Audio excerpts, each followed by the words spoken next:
starts to do this. Yeah, I think so. Yeah, Just starts to get excited. Yeah, it gets very. It starts to look up to the sky. So just make sure it's directed in the right area. Okay. Okie dokie. So yeah. Anything else you need to say? No, I'm just gonna have a chat. Yeah. Friday morning chat, eh? Friday morning chat. What's going on? Okay, ready? Yep. Ready. Did you turn this on? Yeah, I turned it on. Yeah. Can you just check, Connie? Just. It's on. Yeah. Yeah. Yeah, it's on. All right. Okay. Good to go. Ready? 3, 2, 1. Let's go. Okay, episode 59, Saudi Fitness Talk Show. Today we are joined by Karim with Kaakky. Yeah. Yes, that's how I say it. High performance coach at Step Ahead in the lab here in Riyadh. Thank you for coming, sir. Thank you for having me. No, pleasure.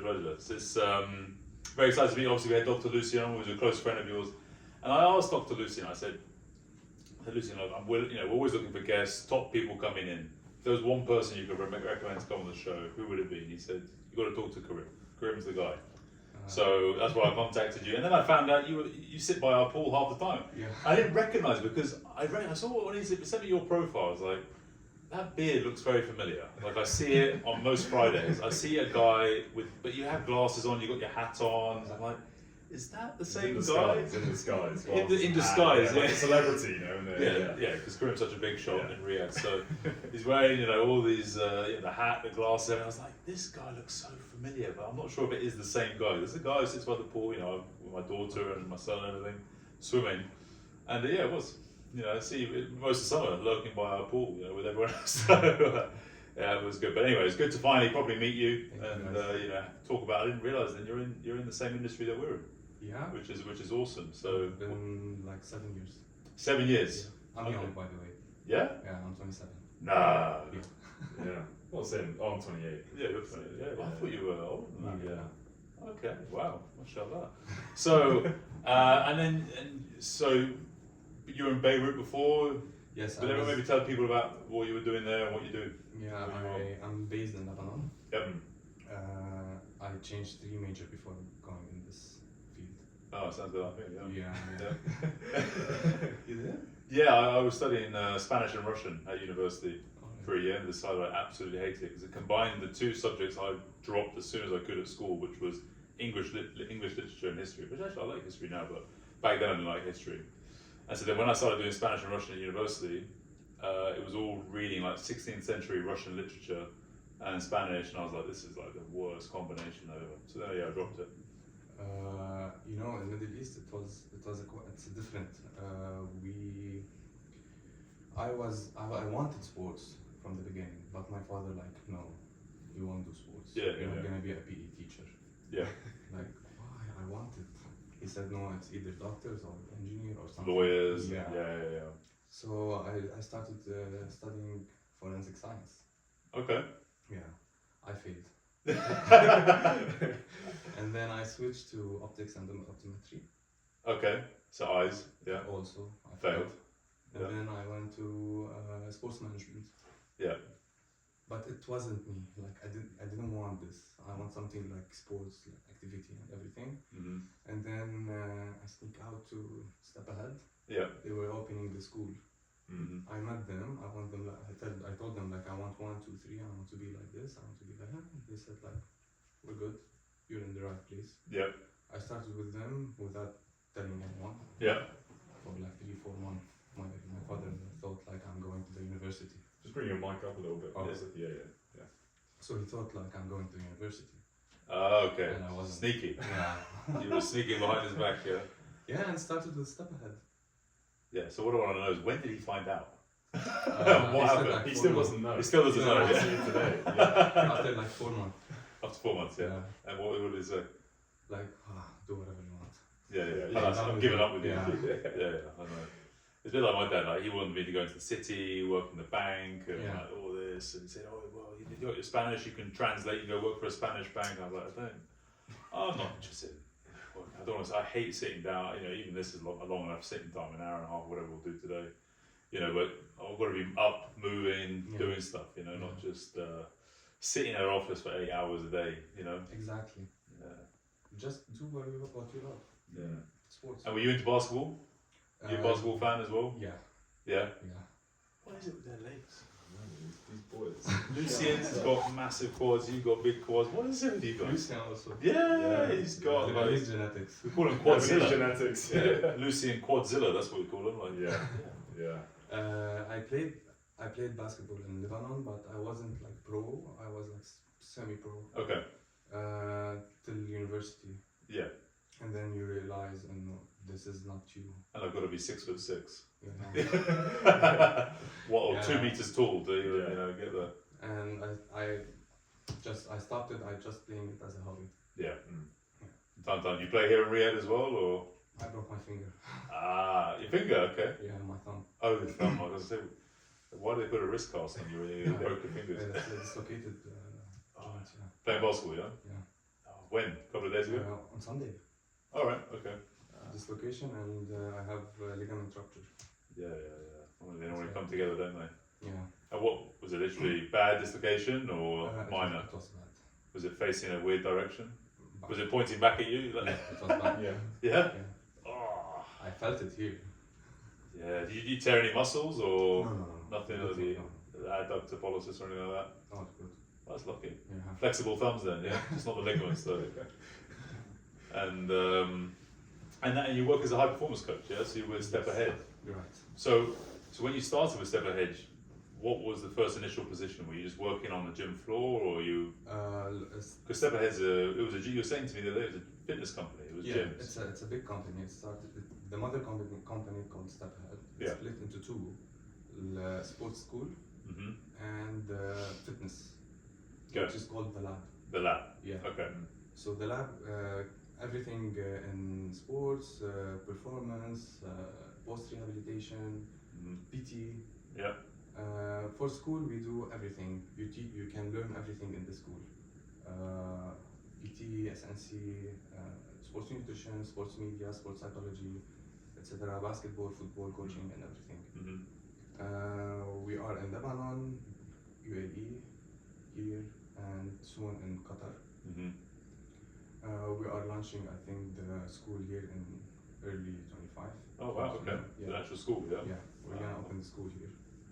From what age groups? Like teenagers or younger or? We have diploma for physical education also. Yeah. So for teenagers, for adult, if you want to do PT certification or basketball coaching or anything, we have collaboration with EuroLeague. Yeah. For basketball. Okay. We have a lot of collaborations with the national team here. We train with the national team here. They train with us. Yeah. So they come to your facility, yeah. Yes. Okay. Yes. Which sports? Basketball. Only basketball, yeah. Now here, yes, basketball. Yeah. In Lebanon, we have too many teams also. Yeah. In UAE, yeah. Lots of different sports, yeah. And with the Saudi national team, what are they like at basketball? Are they good? They got some good players, or? They are working on it. Yeah. Yes. Mm. They are working on it. In what sense? Like they want to compete. Yeah. So really, no. Yeah. They're not good. Yeah. They are not there yet. They're not there yet. But Yeah. they are working on it. Like Yeah. the federation are putting a lot of money just to reach the max. Yeah. Into the development and in the youth as well. So like talent identification, Yeah, and like all everything. this sort of stuff. Yeah. Everything. And finding some big, tall kids, basically. Some lanky, tall Saudis. Yeah. Yeah. Some tall Saudis. Yeah. But actually, they are working on all the sports, not only basketball. Yeah. Which ones are the big? I mean, obviously football. Football's the top one, isn't it? Football, volleyball. But yeah. Yeah, they are good in volleyball and handball. Yeah. Yeah, But I mean, I don't think Saudis aren't particularly tall, right? they are. They are. Yeah. They Oh, have maybe good out in the genetics. Yeah. Okay. Maybe outside the urban Good areas genes. then. Yeah, they have a good genes. Yeah. Mm. Oh, okay. But they lack of education Mm. from schools. Like they don't have the proper PE. Yeah, they don't have it, yeah. So just take a ball and go play. Mm. But they need more education. When This is why- we visited that school, Yeah. it wasn't pick up a ball, play. So pick up that water bottle and kick the water bottle. They're kicking around a plastic Yeah. water ball. That was their. I was like, this is Saudi Arabia. Like this is like give them a ball. give them a ball. And like, even the PE teacher, he had balls. He's just being Yeah, he's like, oh, nah. I can kick the ball. You know, it's like, come on, at least just give them a ball. You know what I mean? They need education. Yeah. They need proper education. Mm. Like And- in all Middle East, by the way, not only in Saudi. Yeah. Just in, Yeah. No, it's just awareness, isn't it? You Yeah. know? Because I mean, you know, we've done a lot of coaching and do a lot of coaching, and with a lot of the clients, there's such a vast difference between, you know, those who went to say they were schooled or they, you know, lived in Europe or, you know, America or all this sort of stuff, compared to those who grew up in Saudi. Just their physical development, lack of coordination, and, Exactly. proprioception, and Exactly. you know, even strength, aerobic capacities, all this sort of stuff, isn't it? Yeah. You know, they just never played sports, never did any physical education, and literally when they sometimes with some clients, the first day in their gym is their first time doing anything physical. Yeah, I know. I saw a lot of this. Yeah, you see it as well.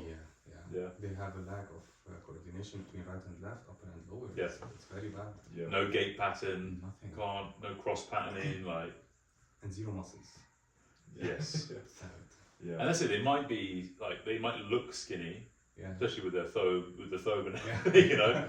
But then there's just no muscle. It's just, you know, Yeah. very minimal muscle mass. There's bones and fat, and Yeah. then little else in between. The good thing that Saudi people like they want to Yeah. do something. Yeah. Now they are trying to get as much as they can, but the thing is they go like overtraining now. Like Yeah. PT classes, CrossFit, Pilates, yoga, like. So interesting. This is everywhere. It's the same thing. Yeah. We used to have guys who come to the gym. They spend 4 or 5 hours there. They Yeah. do like 3 classes, 1 PT like this, and they're just like, Yeah. Just Take it chill. easy. It's because they've got 30 years of energy. So Yeah. they're just trying to pump it out as quickly as possible. Yeah, they need to take it easy. Yeah. yeah, it's crazy, isn't it? And now, and it's great. They've got the enthusiasm. They want to do it. They can do it. You know, in terms of the resources and time and everything else, which is awesome. But they go overboard, and they, you know, we always say like with my clients, they want to train 5-6 days a week. Yeah. Always. Yeah. We talk to an expat, like, I'll just train me once a week, twice a week, something like that. Yeah. And then you get like the Saudis, like, I want to train 5 days a week, like every day. Mm. And they do. I don't know how they do it sometimes. I do 4. Yeah, 4 Yeah. times a week, I know. Four is enough. But even like some of the guys, they would come train twice a day. Yeah, twice a day. A lot of the guys would go do CrossFit in the morning at like 6-7 a.m. Then come in the afternoon and do another weight session and a class or 2 classes. They're training for like 5 hours a day. It's too much. Yeah, one of my clients would do, they'd do a CrossFit class, then come and see me for PT, and then he'd go home and sit on his assault bike and try and get it to next points, you know, on the, what's it called? My zone. My zone. My zone. Yeah. Smash, just obsessed with my zone, They trying got a lot to of kill it. injuries. Yeah. Who? All these people. Saudis, yeah, everyone, yeah. Yeah, my zone people. My zone. Yeah, people that are obsessed with my zone. Yeah. Yeah. It's Well, too much. Yeah.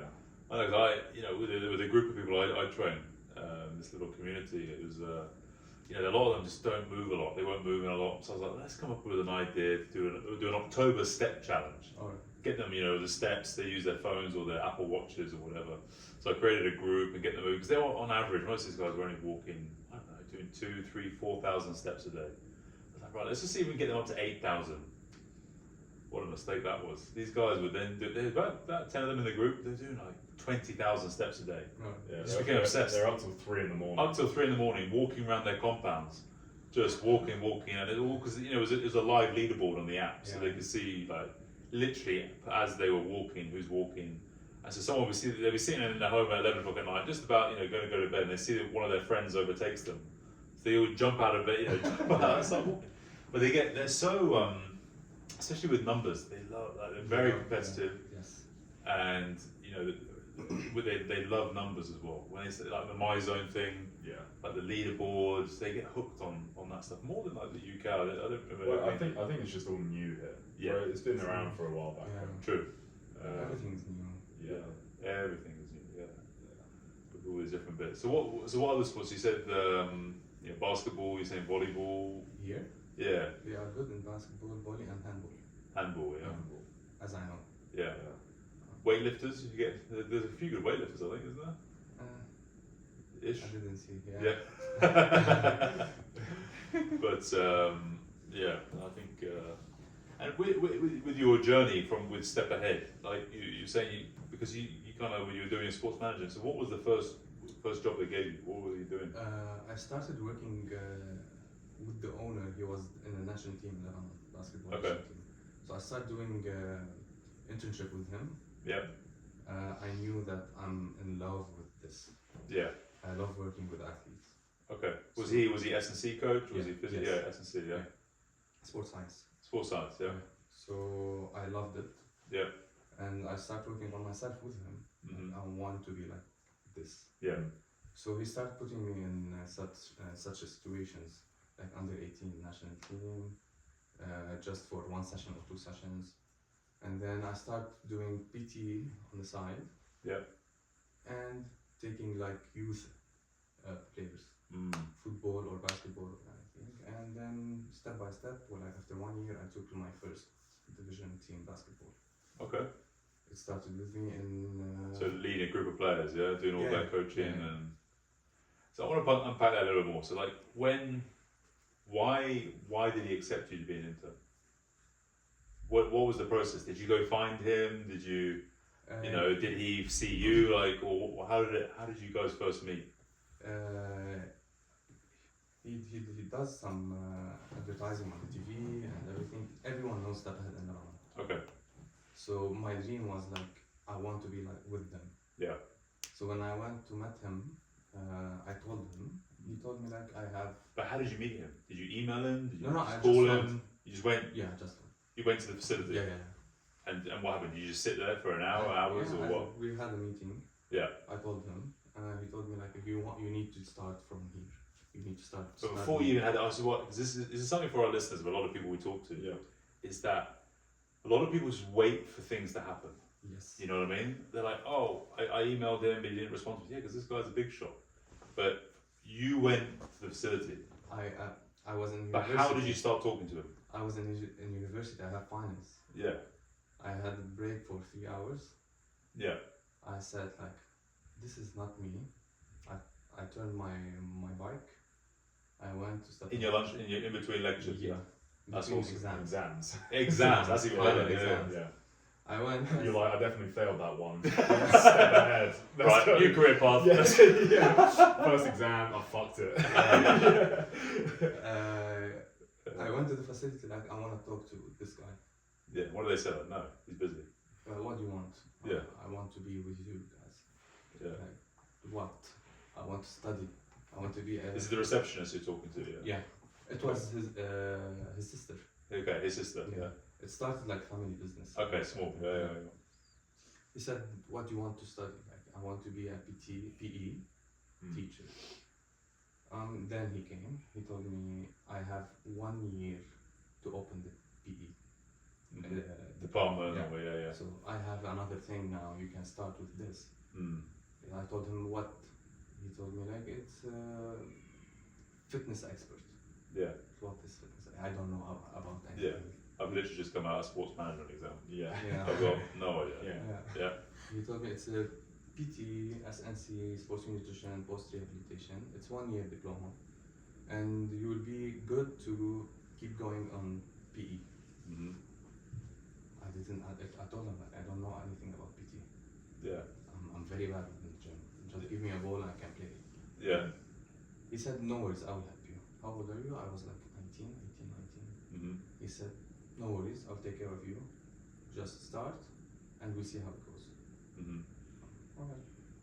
That was it, yeah. So then you just followed him around, yeah. Yeah. So what did he say? Did he say like come? Did he say come the next day or something? I paid Yeah. for the diploma and everything. I went, and then I'm. So diploma in what? PT, yeah, personal training or Yeah, fitness expert. fitness expert, yeah. Yeah. And we started. You didn't even think twice. No. You just went there, and the guy said, "Go do a diploma," and you're like, "Yeah, sure." Yeah. I called my brother like, I quit university. Yeah, I failed my one step exams. ahead So. now. He Yeah. said no. Yeah? He's the only one who supported me, actually, my brother. Mm. All my friends said like, what? You're going to sports? You're leaving university? Like, yes, this is what I want. Mm. That's it's very rare. You don't hear many people just drop everything in that instant and just leap. You know, I call it like jumping in the deep end. You know what I mean? Like so many people just want to, if you get the ball, and they, you know, they dip their toe in like, oh, is that, how's the temperature today? No, Just go. yeah, just jump straight in head first.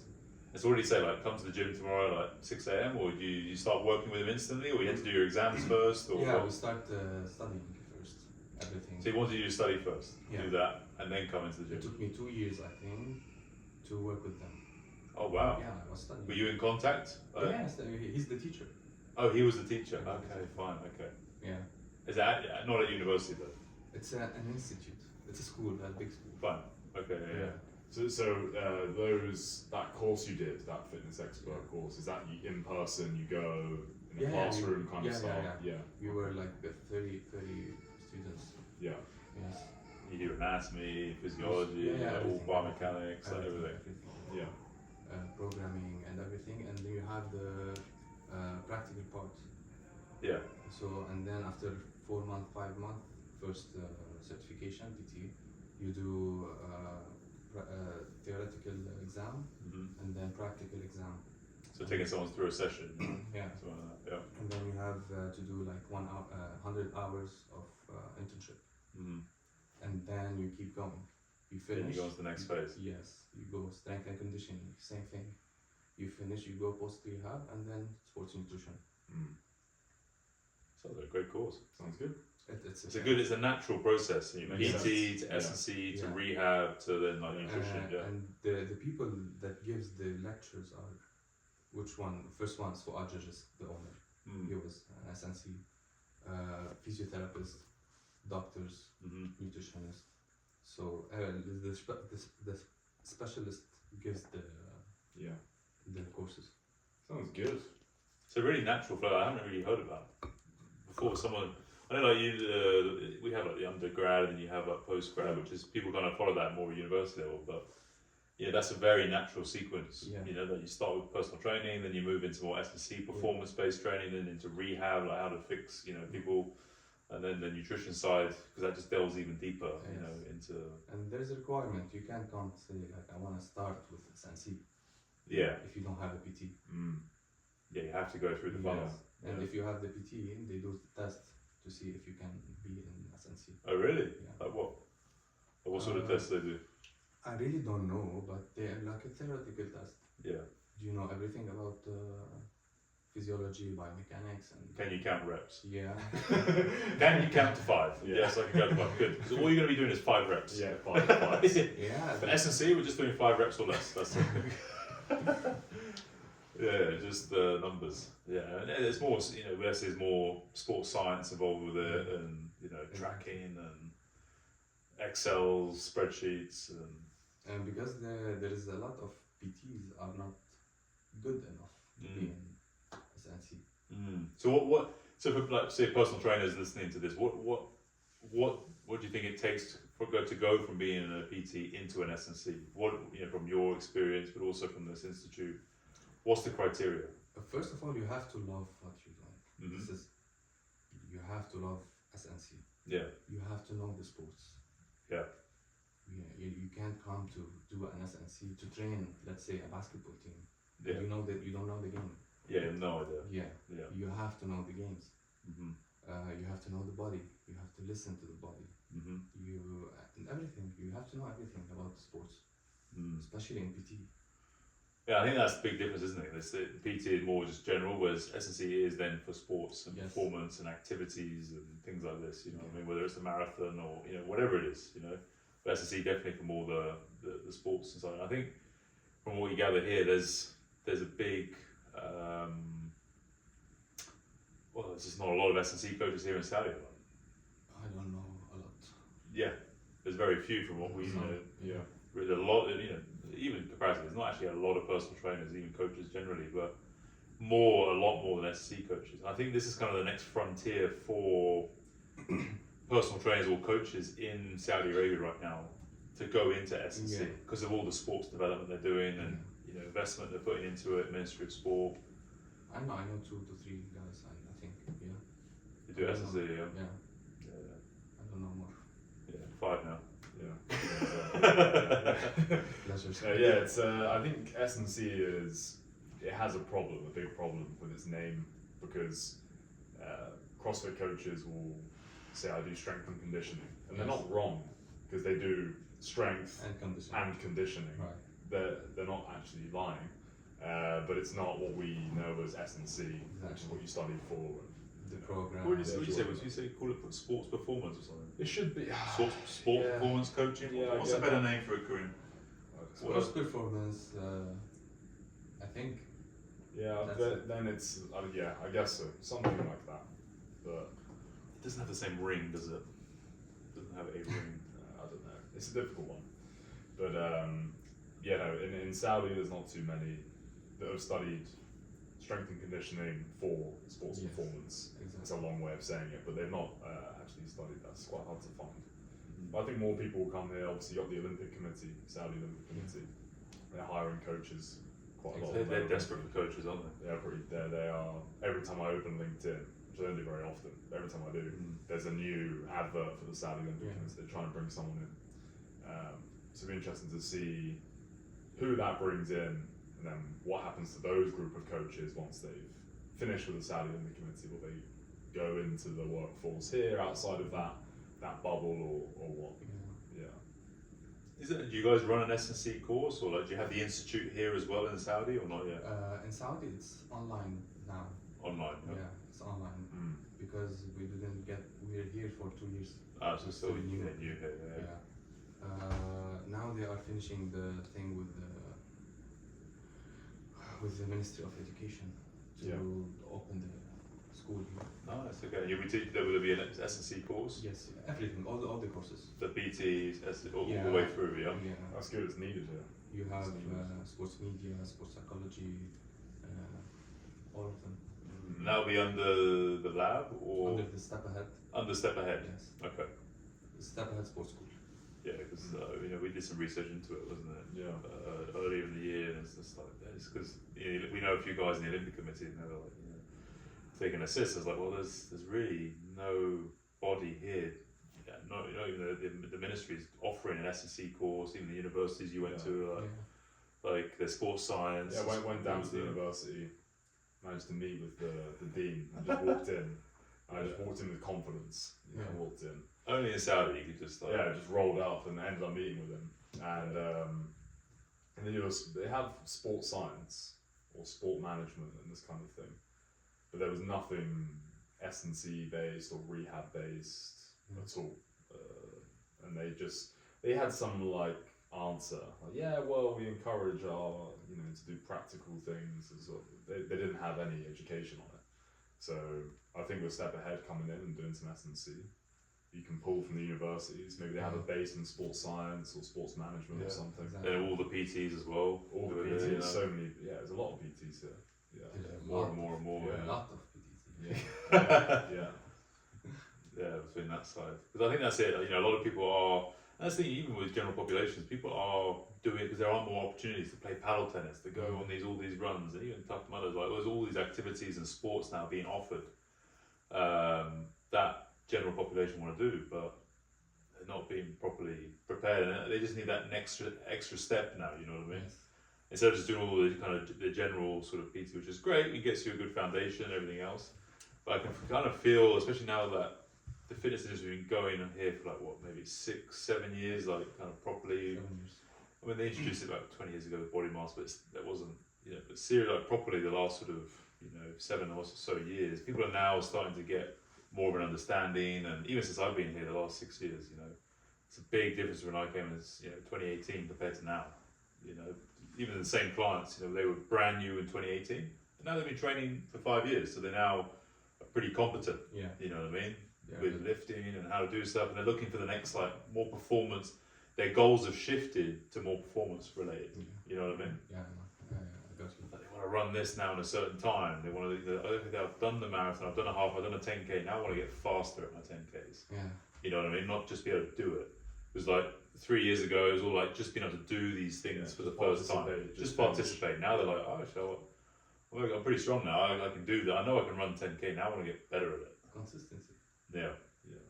With all these things, but I want to go back to just to how you approaching your mentor, I suppose, and teacher and everything else, like that quality of just going out and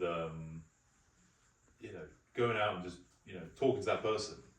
So many people just they, like I was saying before, they just message, or they just send an email, or they just wait, or you got to be proactive and just go get what you want. Yeah. You know what I mean? Go knock on the doors. Go, be You need to follow. be ready to be rejected. Exactly. All this sort of stuff. You need to follow your dreams. Yeah. But when did that dream start? You said you've always loved sport. Was that when you were a lot younger? Or? When I was in school, Yeah.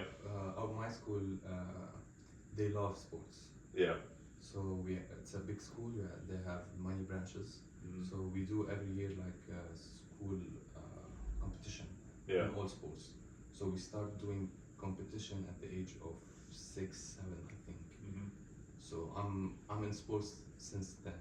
Yeah. I started gymnastic and then handball, volleyball, football, basketball, table tennis,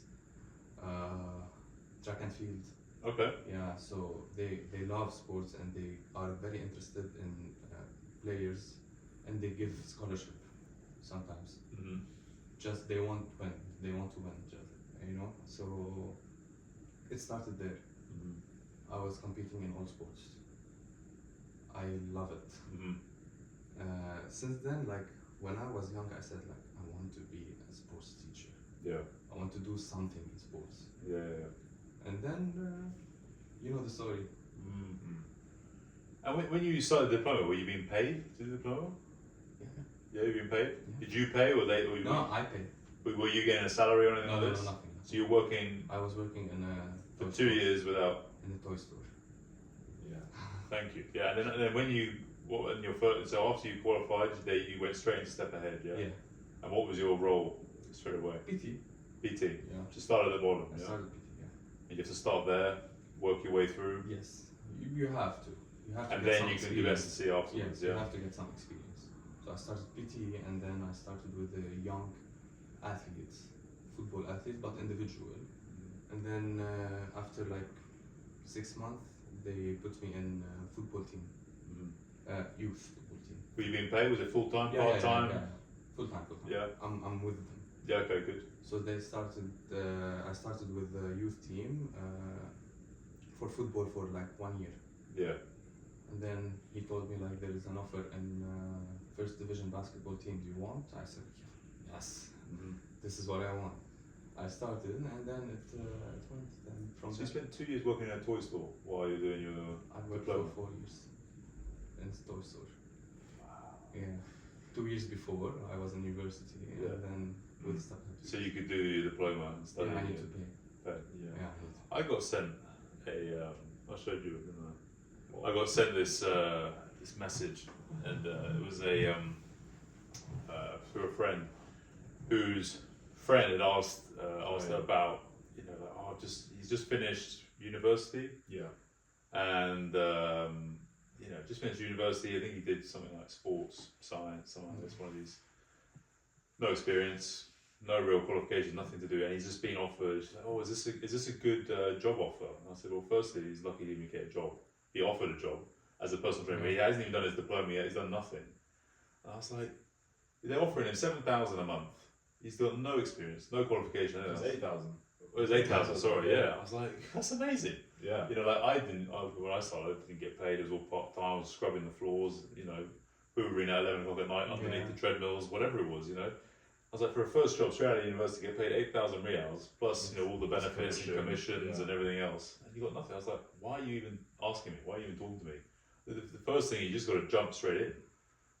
Just get in. As I say, get in the trenches and just start learning from the job. Exactly. To be even offered a job when you have zero qualifications, experience, anything, and you can learn from other trainers or whatever it is, and just get into it. But I used to say it before when when we first started our previous business, it was the time it was, we just back in 2018 we were hiring trainers from all around the world, and at Saudi at the time, I mean this it's turning now, but especially back then everyone's saying, oh my god, Saudi's so dangerous, and all the media, all the stuff that the media proposes out there, so dangerous and terrorists and like all this stuff. So trying to recruit any trainer was so difficult. Yeah. Bringing them here was like, it took me like 6 months to get my first trainer, but so we used to just bring in anyone. So we had some guys who they've been in marketing for 7-8 years, never done anything, and they come straight into a role here in Saudi as a PT, working at probably the top place here, and they were on like ridiculous salaries of like 14, 15,000, and they were doing no work and everything. But that's the problem when you don't start at the spot at the bottom, you don't have that appreciation. Exactly. You know what I mean? That's what I'm trying to get to, is that sometimes if you're even with children, you give them too much too soon, you spoil them, and it actually destroys their long-term development. You know, being able to fight for things, grow up for things, go for things, like, you know, all this sort of stuff. You know, sometimes you really got to grind your way through it to get what you want, and it's not always an easy path. You know, rather than just being given it. You know what I mean, all the time. You have to run after it. I still remember I was at work in the toy store. Yeah. He called me for He asked me, I have a national team under 18. They need just warm up. They have a friendly game. Can you make it? I said yes. And you didn't even know, like, but you now. just said yes. He said like now. I was at work. Yeah. He said like now. I was yes, I can do it. Yeah. He said all right. I went to my manager. I told him I have a diarrhea. I'm very sick. I'm sick. He said, okay, you can leave.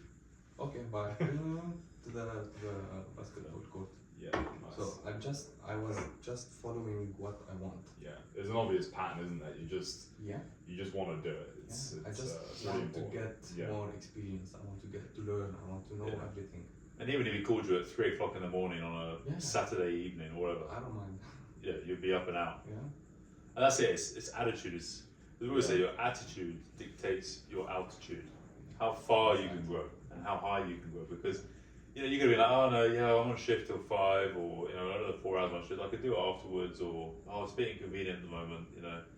And so many people are like that. Yeah. Well, I'm just like when you're talking like this, it's reminding me of when I was starting out. Like even when I was at university, trying to just going and doing these things, which were, you know, essentially you could easily look at it as a waste of time. Like I remember like driving to this like little camp. This guy was doing a training camp with some swimmers, and I went. It was in Mount Kelly School, and you know it was unpaid, but I had to get there somehow. There's no money, no nothing, like just broke. I don't know, going and volunteering at the school and doing different things. Just always trying to find an opportunity to get some coaching in, to be around it. And then eventually when you get like a little bit of cash for something you did, you're like, oh my God, I made money from this. It's like you feel amazing, like holy shit. Exactly. Like I remember when I was in my first like actual job in coaching, it started out as part-time. And I was doing sales for the boss, in anything I could to get a job. I was like, I'll do sales, I'll clean, I'll do coaching, I don't give a shit, like whatever. And then like I get to the end of the month and I've earned like £400. I'm like, I can't survive, I might die. But it was fine, you know. But you know, like, and it's really nice to hear that it seems you're like that. You know, you're just trying to get opportunities. And here, I feel like I don't see that anymore. I don't see people. I think it's difficult, especially with like, I think social media, it distorts reality quite a lot, and the expectations of especially young people who are now like say 18, 19, 20s, and they're like, they see social media, there's all these get rich, you know, quick schemes, starting $2,000 a month or $10,000 a month, you know, selling just, you know, what it is on Amazon or whatever it is, like all this stuff. All these bits and pieces that lead to nowhere. It's all short term, it's a short term gain. But then where does that go? You know what I mean? And you know, because I think people get so they don't think long term. People often just live too much in their present situation. Oh, I've got no money right now. Oh my God, I just need anything. Just give me some money. Like, I'll do anything, whatever it is. But it's got to then lead to something later on. You know what I mean? Because hopefully you'll have a long life. You know what I mean? That goes somewhere, and you have to build. Something's got to keep building. But like, you know, with you know, people will say like, you know, you had a pretty clear intention and vision from early on. That I want to be this way. I know my direction, and having that direction, that vision, whatever it is you want to call it, is so important to people to know exactly like this.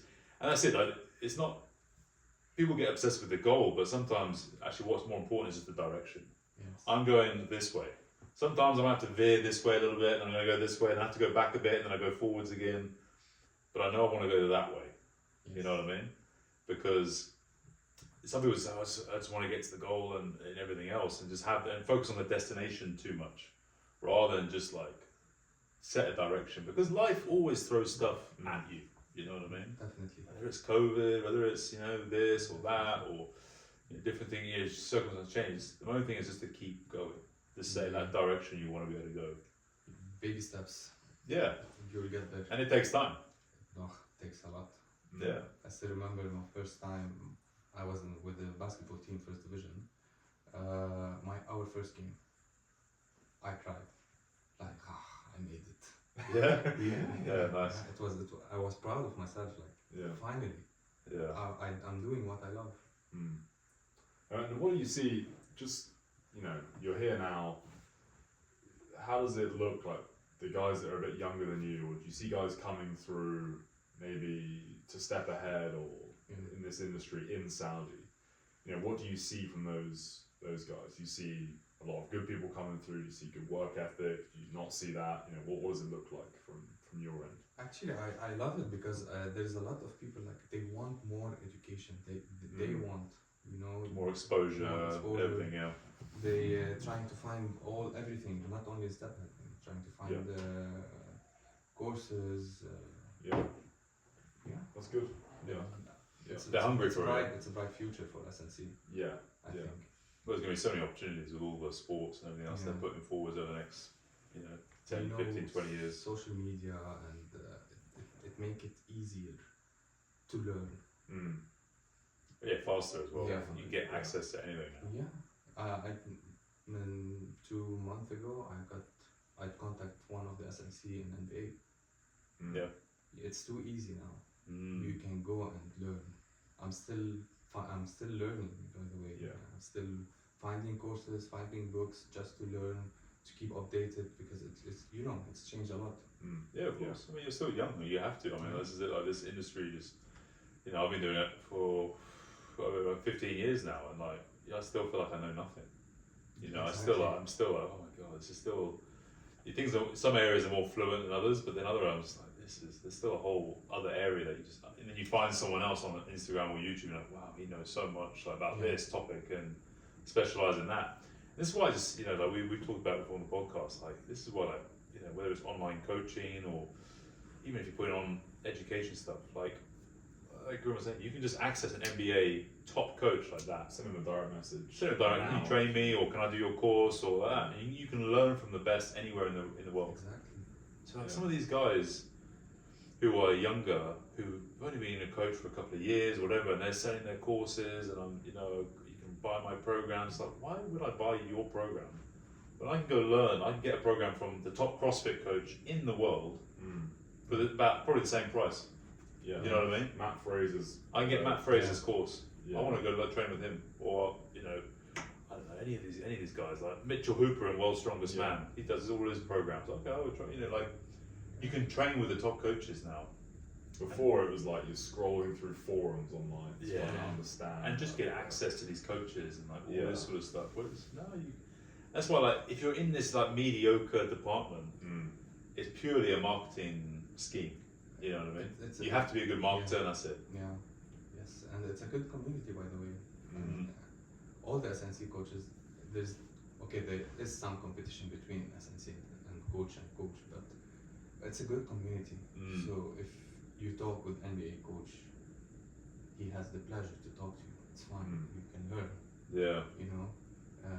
I told him I wanna help. I want to learn more. He told me, yeah, for sure, you can do this, that. Well, that's it. The actual top coaches, they like to coach. They're open to coaches. Yeah. Whereas some of these more the influencer type coaches have more ego and more. That was something I've noticed, just comparing S&C and PT. With S&C coaches, a lot of them have never been in an environment where they are fighting for clients. Yeah. So it's a different kind of job. You go in, you get a salary, and you're trying to have your athletes. You're trying to make them better. That is literally your job. It's nothing to do with marketing. Yeah. You go in, train them, build relationships with the athletes and the team around you. It's all team based. You're working with the team. You're trying to make the team better. Whereas PT, is kind of the opposite. It's like I need to. It's not about anyone I work with. It's about me making more money and getting more clients. So there's definitely a different mindset from both of those types of people. I noticed that for sure. Like just a difference. I had experience in both, so. Yeah, the same here. Yeah. When you go to SNC, like you're friend with the other. Yes. No one's trying to compete with clients. In PT, it's different. No, yeah. It's the Wild West in PT. Yeah. On the gym floors, and everyone's like, hustling and tussling over people. It's not. It becomes less about fitness and more about like how can Ego. I get more an ego. Yeah. Shit. Yeah. Between those different people, showing off who's got the fittest, strongest client. Yeah. That's what I used to do. Yeah. All the time, every day, clients maxing. Yeah, I've got this 65-year-old lady who deadlifts 110 kilos. She doesn't need to, but I just wanted her. We're gonna go to one day. We're going out. Yeah. It's Adam, it's not actually my goal. I don't want to be in it. I don't care. Shut You're up. going to Shut lift up. 120 kilos. I can show everyone else that I'm the best coach. I'm gonna do pull-ups after that. Yeah. Yeah. And I'm going to throw you up. Yeah. You're not going to lift yourself. I'm going to throw you onto the bar, and then you have to hold yourself. So, what? I don't want to do this. It's fine. No, trust me, you do. You Go don't on. want to do this. It's good for you. Yeah. Yeah, I know it is. It's a very different vibe. That's what like when I was young, because I did both. I did PT, but I was also at things. I used to work with a school, so I was with boys from the age of 13 to 18. So all the S&C, rehab, all the stuff with my mentor Rob, and so we from 13 to 18. So I was in that environment, but then afterwards and around that, I used to do PT with General Pop and all this sort of stuff. And a bit of a mix of both worlds, with that. But yeah, essentially, initially I just wanted, because I did a lot of Pollock, Charles Pollock, when you heard of him. Yeah. Canadian guy who died because his arms were too big. But like he was all about just getting as strong as possible. Like he had all his athletes, and so I was just obsessed with just getting anyone, with the kids with it, which was great because they were actually playing sports. But even my Gen Pop clients, just getting them as strong as crazy, even though they didn't want it and they didn't need it, either. But then as you start going through as a coach, you start realizing like it's not about me. It's not about what I want. You know what I mean? It's their hour, they're paying for it, it's their body, it's their lives. Like, and this is like now, it's like, right, how can I help you? Like, what do you want help with? That's it. That's normally how I start most consultations. It's like, how can I help you? Like, what do you need? Exactly. And that's it. It's there, okay, I want to do this, I want to do that. Yeah, okay, fine, let's do it. Not trying to push my system or my agenda or and you see that a lot with coaches, and PTs, just like, it's my way or the highway sort of thing. So, like, what do you want to do? Yeah, I think that's also where S&C and PT differ a little bit. Yeah. Because S&C is more like, no, it is what I want. They actually need, what the sport requires. Yeah. You need to do this. You literally need to do this. Exactly. It's not, there's no like, we want to do something else. No, we're doing this. It's your choice. Yeah. If you want to play this sport and you want to come to S&C, this is the program. This is the program. You do it. Yeah. Whereas PT You don't have a is- choice. Yeah, for sure. But PT is a bit more fluid. So, well, actually, it can be anything. Even as PT, it can be anything. Like you used to just walk around with your clients for an hour. Yeah. But you can't Go for a compromise jog, in go for a SNC. walk. Huh? You can't compromise in SNC. Of course, there's always a compromise. Yeah. But yeah, just go for a walk with a client. That could be. You do much stuff with kids, or mostly adults, or I used to. used to not so much Used to a anymore? lot. Now here not so much. Yeah. The distance and everything. So you working with a team at the moment, or? Now no, Mm. still. Yep. But we just went to the. I told you the basketball federation. Yeah. So my manager started with the man national team, Okay. and we'll see how it goes. Yeah. What is your day-to-day work? What does it look like? Home PT. I finish. I go to the facility. Lots of clients. Yeah. Uh, Athletes or Gen Pop or Mix. Mix, yeah. Mix. I have some athletes from first division athletes because their SNC are not good in the clubs, Yeah. Basketball, yeah. Yeah. And some PTs and post rehab for sure. Post rehab, yeah. I got a lot of clients from Lucia. Good. Yeah. So they finish physio and they start. Yeah, well, that's the we're talking about loosen. That's how it should be. Like you need the soft tissue element, and you need the Yes. actual strength. Engage the nervous system. release things and adjust them Exactly. from that, but then you actually need to get them using all this new range of motion or whatever it is, you know, Yeah. not just leaving it. And that's where, you know, what we talked about before, like chiropractors and stuff, they manipulate you, you get adjusted, and then everything just goes back to how it was. You know what I mean? There's no exercises to Yeah. You need to keep fix the problem. the alignment or keep the positions of the bones that they've been put into. It's just, oh, we'll just go back to what we were before. You know what I mean? That's why the combo of whether it's chiro, whether it's neuromuscular, you know, soft tissue work, whatever, with their natural strength training and rehab is perfect. You know what I mean? So it's just so much a faster process, Yeah. isn't it? In all our facilities in Lebanon, Dubai, or Abu Dhabi, we have physio in each facility, physio and nutrition. So in Lebanon, we have physio, nutrition, sports psychology, and PT. Yeah. All working together. That's why like every professional sports outlet have that combination together because it works. You know what I mean? Just go for one place. You can't just do one of them. Yeah. One file, everyone knows what is your case. Yeah. So this is perfect for clients. Yeah, that's good. It's a more realistic system. And what about your own training in the gym? What kind of stuff do you like to do? How do you train yourself? Myself, Yeah. I like Olympic lifts. Olympic lifts. Yeah. Nice. Oh, of course. So, Yeah, I saw on See, of course. Yeah. your profile doing some Olympic lifting. Yeah. Yeah, I love Olympic lift. Yeah. Yeah. Competed in a competition at all? No, No. I just love it. Yeah, just enjoy doing it. Yeah. So that's your Taking the predominant kilos. your yeah. I used to have those days, not anymore. But and then that's your predominant style of training. Your weightlifting. I love it. I actually teach all the clients. Yeah. I try to teach them. Yeah, some format of it. Yeah. And how long have you been doing Olympic lifting for? Since I started SNC. Okay, so The education, not the actual so a work. long time. Yeah. Yeah.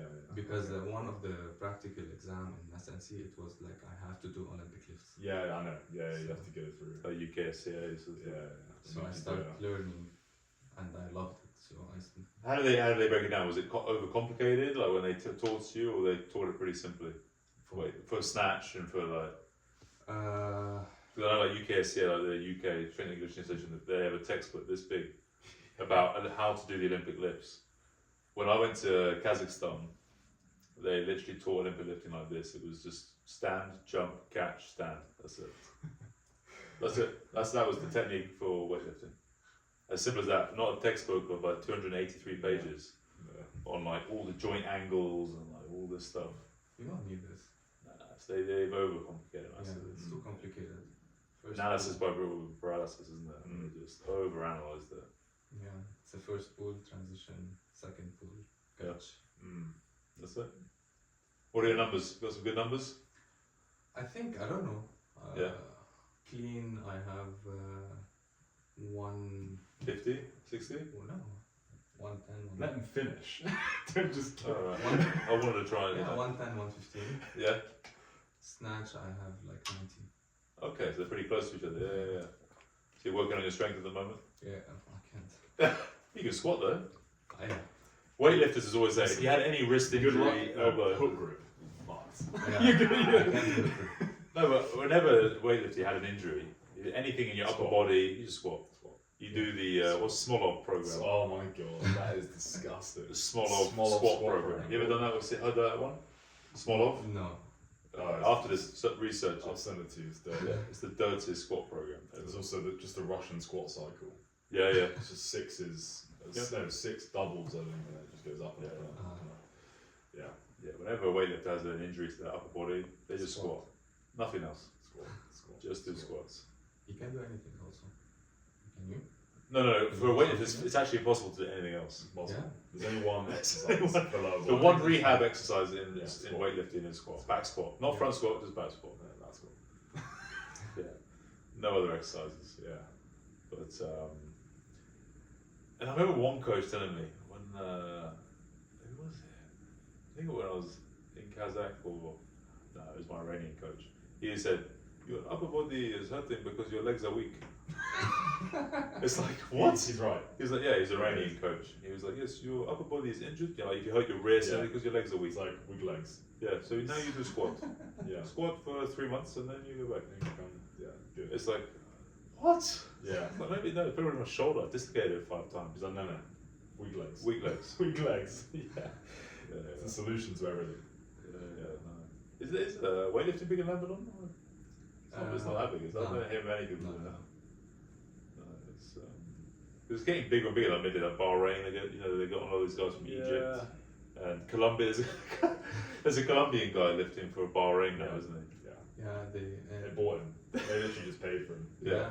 How much? You are now a citizen. And Qatar, Qatar, they got. Yeah, Meso. Egyptian Meso. Yeah. What's his name? Yeah, he's good. He's a Egyptian. savage. I know. Oh, yeah. He is Egyptian, but he competes for Qatar. Yeah. Animal. Yeah. So he's built like a fridge. Oh, He is built like a fridge. That But guy. there's one animal in this Lasha. Oh, of course, Lasha. Yeah, the boy. Yeah, he's amazing. I Was love. he 3-time gold medal? 3 gold medals, Olympics? I think more. Yeah. 3 or it's got to be 3 at least, isn't it? I just love. I don't care about his medals. 3 to 4, I think. I love the way that The stomach. the belt, Yeah. and how the Under- stomach under- sits over the belt is fantastic. Yeah. It's This is your dream, isn't it? this is peak male. Physique. This is Todd. Well, you look a bit like Eddie Hall, anyways. Yeah. This is like Todd's dream It's body. it's my progression. 10 years. 10 years. So Connie, Sorry, get ready. sorry. Enjoy Todd's body now while it Yeah. is, because he's going to have the biggest It's stomach gonna be ever. dreadful. Yeah, it's gonna be horrible. Yeah. You're aiming for like 160 kilos, something Yeah, like 160, 170. Yeah. Yeah. that. Just dreadful. I mean, I know I can get there because my dad is about that. so I just need to keep pushing. Yeah. Work as hard as he did to get that size. You got to work hard. Really hard. You Yeah. cannot move. You have to really just sit down. But you got to just eat. Yeah. It's it really is a challenge. You have to really push yourself with food, and not give a shit at all about what you put in your body. It's impressive. Well, we wish you all the best. Thank you so much. Yeah, I'll keep up. Well, as you can see, I'm trying. Yeah, you're getting there. a little bit. So Put you on a can few compete. kilos. So you can compete then? No, I never competed. I used to try. I trained weightlifting for about 2.5 years. Yeah. Did alright. But my left shoulder is just destroyed from when I swam. Yeah. So every time I snatch, it Yeah. feels like my shoulder's gonna explode. And I still kept snatching for a. Well, Todd, because Todd used to swim to a very high standard, so he was basically like an astronaut. He wasn't Yeah, no used to gravity. gravity Yeah. for a long time, so his bones and joints Everything. just weren't developed. Yeah. Nothing. You were like an amphibious. Yeah. Creature. Just sort of like Just like all I'm just made spinal. of cartilage. My entire body. Yeah. There's no bones. There's Like no a shark. bones. Yeah. Yeah. Like you were fully cartilage. Yeah, cartilage. So then when you started weightlifting, which is like the opposite, you got weight crashing. Crashing down on you. Yeah. Just Yeah. hundreds of times a day. Yeah. Shoulder didn't like it. No. But it's fine. It's fine. Still worked. Can still snatch. Yeah. And stuff. Yeah. No, it's. And so when Saudi, so you came 2 years ago. Yeah. What were your first impressions?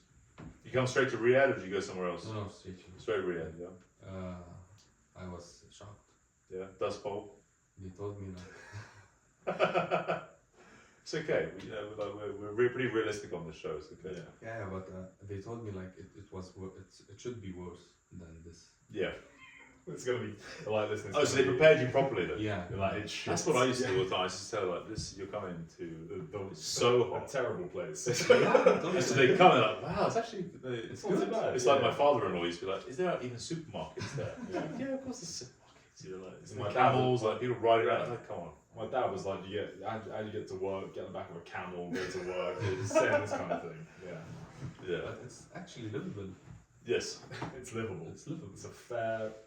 That is a fair analysis of Saudi Arabia. Yeah. It's livable. It's livable. It's livable. Yeah. Yeah. It's not that bad. You gain some weight, it's fine. Yeah.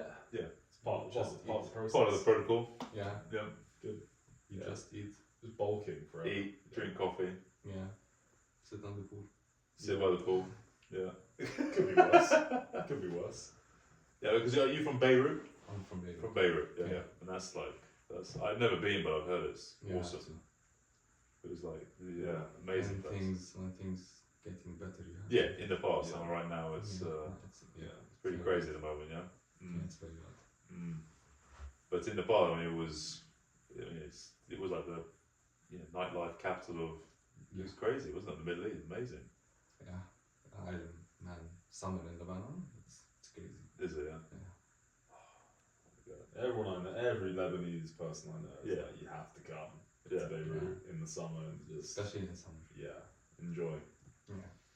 Cafes and night, Beach, everything. nightlife, everything. Food. Good food. Lebanese have good food. You Yeah, tried it too? Amazing food. Yeah, Yeah, all the time. lots Yeah. of time. Yeah, we like Lebanese food. Yeah, I just love Middle Eastern food generally. You know, whether it's Turkish, Lebanese, Saudi food. Like Yeah. any Middle Eastern food, I love it. Yeah, lots of meat, lots of the hummus. I love all that stuff. Tabbouleh, like all this stuff. Yeah. Okay. With Middle Eastern food, I can eat it every day. Yeah. Whether like Indian food, I can eat that 3 times every day. My arse won't allow me. It's not allowed. No. Yeah, just some cuisines, I'm just like, I just can't handle this. What's it called? Is it feta? Feta. Feta. Yeah, I like Yeah. that. That's What's good. that? It's like The garlic. Garlic with the hummus. It's like garlic with garlic. With And more garlic. And more garlic. Yeah. Yogurt, and then they put like different bits in it. I don't really know, but it goes down. It's It's very really good, good. yeah. Yeah. I probably had it once. We had it the other day. It had chicken in it as well. It was a chicken one. It was good. Chicken fatty. Yeah. You like that? Chickpeas butter. Yeah. Sorry, yeah, chicken. Yeah. Whatever. But they have. It's good. It's good. I like it. Very garlicky. Yeah. Is your plan to stay here for a few more years? Yeah. Yeah, I guess so. Yeah. I'm fine here. Yeah. I'm doing good, and everyone start knowing me. Like, when you come to the new country, it's hard to know you. So I'm good. There's a big Lebanese community even here. Yeah, but yeah, it's huge community, isn't there? But the Saudi and everything, federations, so they Yeah. start knowing us. Professionally, Professionally. So now I'm good for now here. Settling in more and more. Yeah. And with the plans of the education side of that, and maybe the teams, Yeah. training some of those teams would be cool. Good So progress. after 2 years of being here, what do you like and what do you dislike about Saudi? What would be your couple of things from each? What I like, if you live in Lebanon, you will know. Lebanon is a very hard situation before the war. Yeah. Like there is no electricity. Yeah. And here, like I'm good. There's electricity, water, and Yeah. everything. So Basic things. the looked basic after. needs Yeah. are here. So I'm good with this. And safety. Yeah. 100% Yeah. safety. It's those basic needs. And what are the Maslow's hierarchy of needs? Yeah. Yeah. But what I dislike, there's a lot. Let's go. Talk about it. It's fine. The routine. Like you don't do anything here. Mm. You can't move a lot. The sun. You Yeah. can't go for a run. It's dry. Mm. Your nostrils, your sinuses are wrecked, aren't they? Like, Yeah. Nosebleed after a run. The maximum you can go to the mall, Yeah. eat, and go back. So At least now in the winter we've got something, but yeah, I know what you mean. Like for 5 months of the year in the summer, you can't really until literally unless you wake up at like 5 a.m. You can't do anything until after 7, 8 a.m. in the morning in the summer. You can't do anything, yeah. and then you get to about 5 o'clock when the day starts. It's done. I think it's hard. Like for I've got 2 kids, and that's always a tough. I understand now why, especially those people who, even Saudis who travel for that long during the summer, because you've got kids that you just can't spend any time outside. Yeah, You know what I exactly. mean? You get to 5 o'clock, they spend about maybe an hour or two, and then it's bedtime, and they go in bed at like 8 o'clock, whatever it is. But I mean, the Saudi kids is the opposite. They're up till midnight, Yeah. 12 to 1, 2. Mm. Wake up at 5, go to school at 6:30. I'm like, how? Like, we've always said this. We've had Kate, the sleep expert, like on the show, and other Saudis on the show, and actually, and they're like, when do you sleep? Like, how? How do you function? I don't know. They get off. They get 3 hours sleep. I see guys. So our clients, they would be up till 2 o'clock. They wake up at 6. So they go to Fajr prayer. Wait. Sorry. No, They go to bed at 2. They go to Fajr prayer, and then they're in work for like. No. You're wrong, actually. You get there at 2. Yeah. They don't wake up for prayer. They don't wake up for work. They get to work at 11 a.m. That's when they get to work. That's actually what happens. Yeah. It is. They finish work at 4. Yeah. And it's been a long day and they're stressed. Yeah. And they They get to work about midday.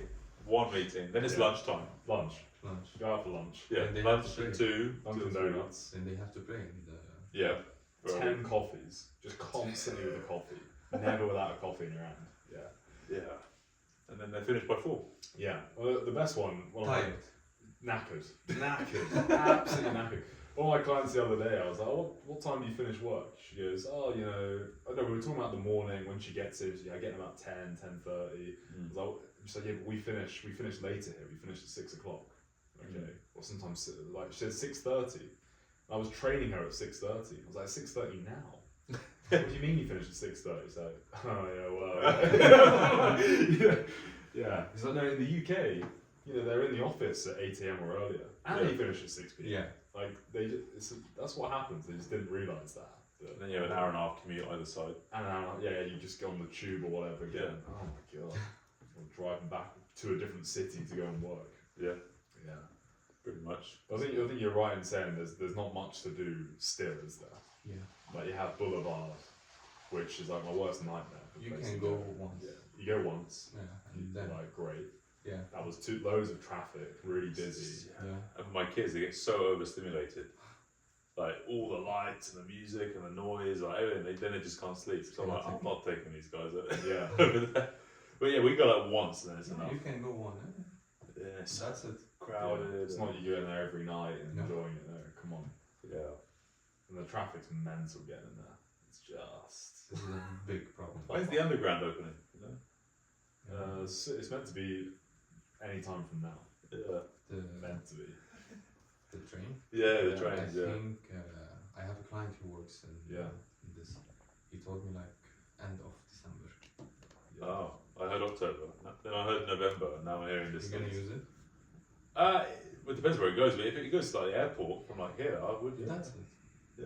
Yeah, but you can't go use it for work. I don't know. Imagine in the sun No. walking to the station.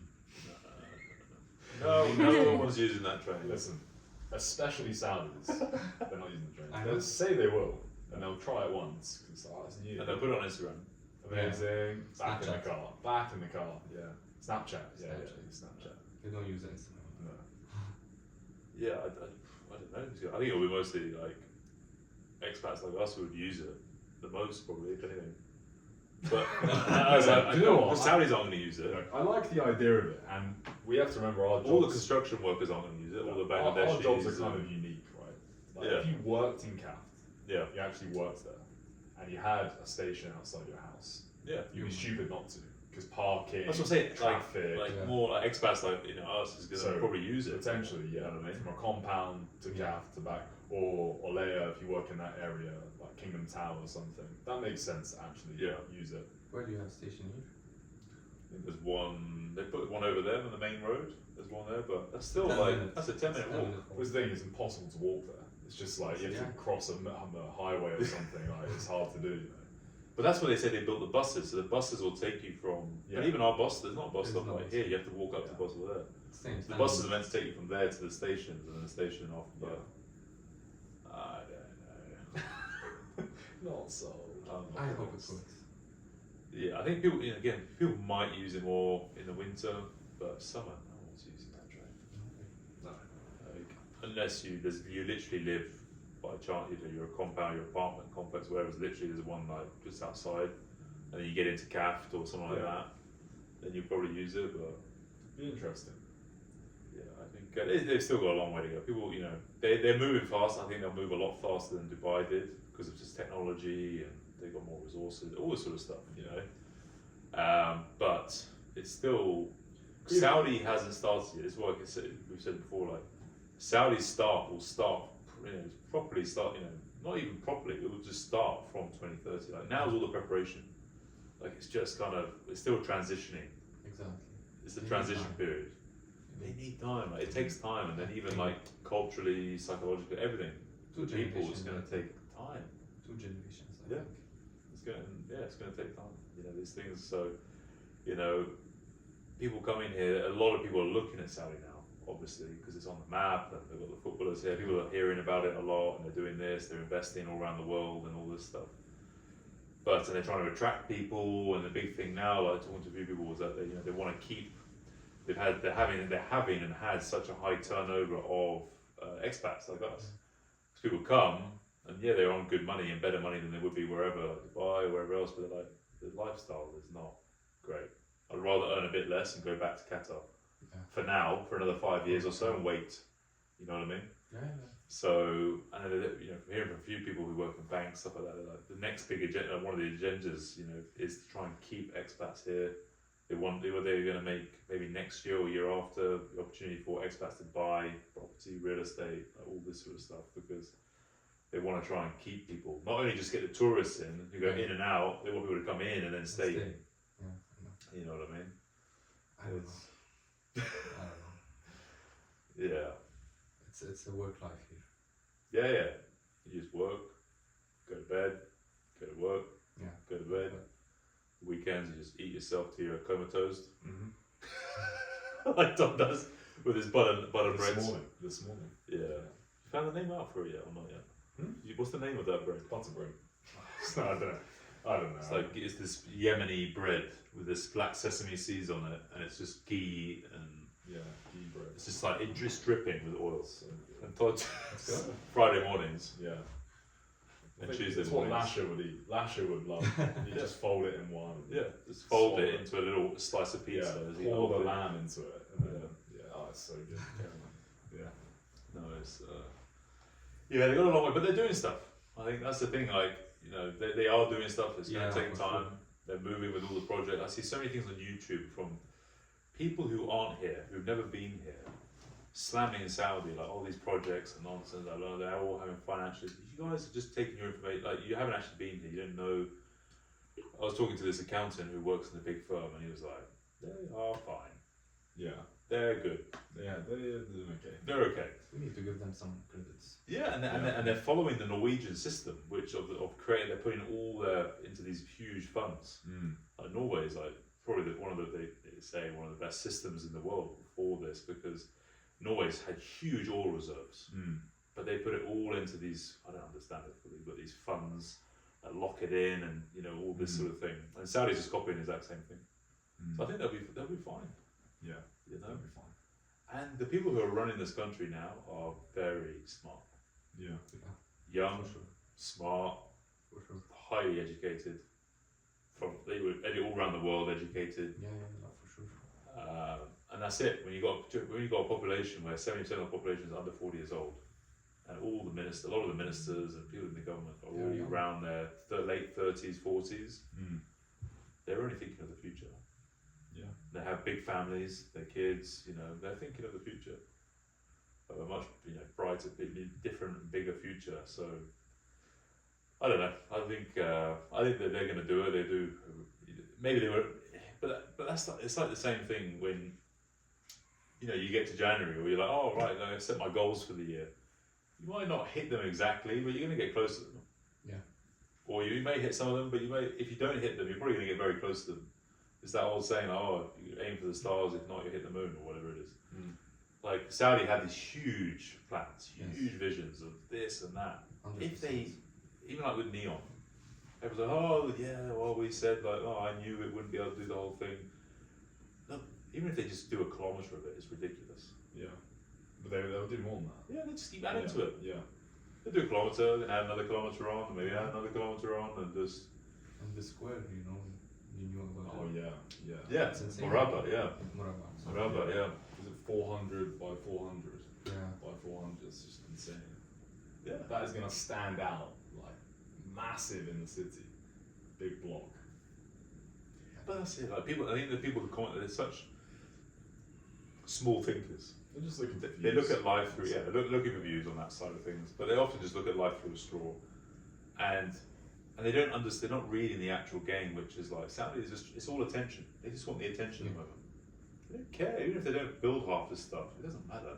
They want to just show like all these ridiculous things we're doing, and then people will get excited by it. That will help encourage their investments. People then also encourage foreign investment to come in, and they do some of it. They do all of it, most of it, whatever. Look at like Qatar, what they've been doing, like Dubai, like all this stuff.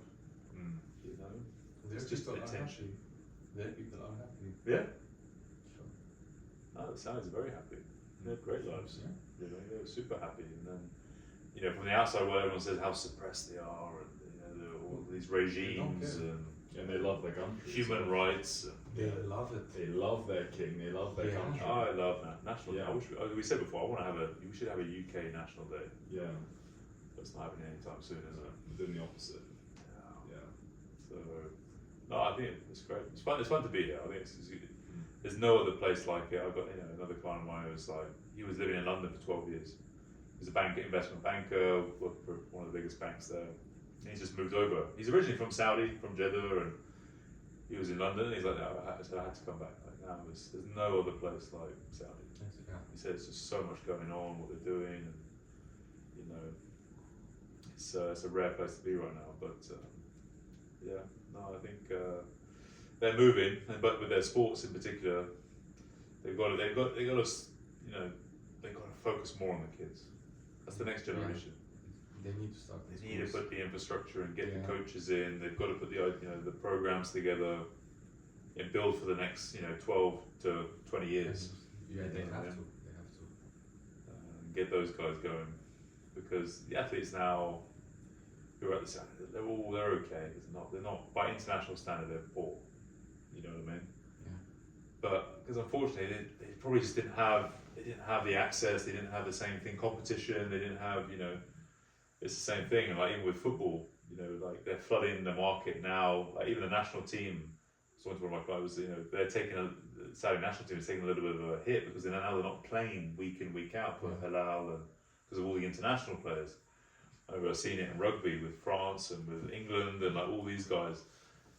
It will take a hit initially. The national team will get worse, and then it will get a lot better. It's like the England football team now. It's way better. After 20 years later, football went professional in the late 90s, late 90s. Yeah. All the internationals flooded. England team was okay. I mean, it had the stars, but they just couldn't play together. Yeah. It was just a bunch of individuals. When Beckham was there, like all these guys. On paper, they were probably the best team in the world. Yeah.